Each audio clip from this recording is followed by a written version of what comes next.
সূর্যের মতোই উজ্জ্বল, হাসিমাখা মুখে যেন ফুটে আছে হাজারো সূর্যমুখী ফুল। দিগন্ত বিস্তৃত মাঠ জুড়ে তাদের সমাহার যেন এক অপরূপ সৌন্দর্যের লীলাভূমি।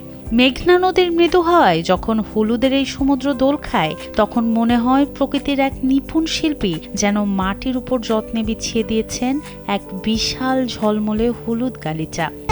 আমার যা ভালো লাগলো, যেমন এই পরিবেশটা অনেক ভালো, প্রাকৃতিক এক পরিবেশ, খুব সুন্দর। তারা খুব এনজয় করলো, আমার কাছেও ভালো লাগলো। বাচ্চারা খুশি মানে তো নিজেও খুশি।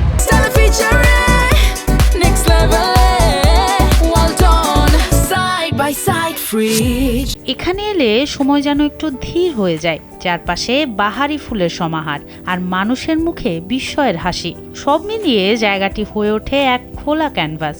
ফুলের শোভা দেখতে এখানে কত যে মানুষ ভিড় করে তা স্বচক্ষে না দেখলে বোঝা দায়।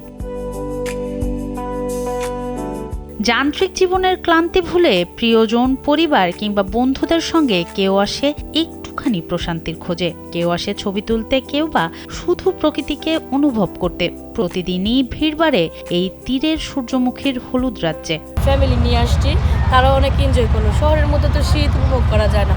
সকাল সকাল আসলাম, ঘুরলাম, দেখলাম, একদম নদীর কাছে বসে, নদীর ধারে বসে, তারপর ঘরের মধ্যে ছবি টবি তুললাম। আমরা খুব ভালো লাগছে। চার দেওয়ালের মাঝে যেখানে আমরা বসবাস করি, সেখানে এত সুন্দর মনোরম একটি প্রকৃতির ছোঁয়া, এটা সত্যিই অসাধারণ। এই সূর্যমুখীর হলুদ রাজ্যটি গড়ে উঠেছে নরসিংদী সদরের নাগরিয়াকান্দি এলাকায় মেঘনা নদীর তীর ঘেঁষে। 25 বিঘা জমির ওপর এই নান্দনিক ফুলের রাজ্য তৈরি করেছেন 3 উদ্যোক্তা, তহিদুল ইসলাম মাসুম, মাহবুব মোল্লা ও টিটু মিয়া। এখানে বাড়ি 2, বাড়ি 3 ও হাইসান জাতের সূর্যমুখী ছাড়াও আছে বিনোদনের পূর্ণাঙ্গ আয়োজন। বাগানটা প্রায় 25 বিঘার উপরে। এখানে আছে সানফ্লাওয়ার, পিটুনিয়া, তারপরে কসমস এবং সরিষা বাগানও আমাদের এই বাগানের ভিতরে আছে। সবচেয়ে দর্শনার্থীরা বেশি আসে হলো সূর্যমুখী এবং পাশাপাশি কসমস ফুলের জন্য আসে। এই বাড়ির পাশাপাশি আরও 6টা কুড়ের ঘর আছে। কুড়ের ঘরে ছবি উঠানো এবং সকালবেলা সূর্য উদয়ের ছবি অনেকে নিতে আসে। এখানে কেবল ফুলের মেলা নয়, বরং রয়েছে এক রঙিন উৎসবের আমেজ। আকাশ ছোঁয়া ওয়াচ টাওয়ারে দাঁড়িয়ে পুরো হলুদের রাজ্যকে এক নজরে দেখার সুযোগ, আর মাথার উপর বাহারি ছাতার মায়াবী নগরী আগতদের এক অন্য জগতে নিয়ে যায়। প্রিয়জনের সঙ্গে সুন্দর মুহূর্তগুলো ফ্রেমবন্দি করতে রয়েছে সুসজ্জিত সেলফি বুথ। আমি শুনছি যে সুন্দর একটা ফুলের বাগান আছে।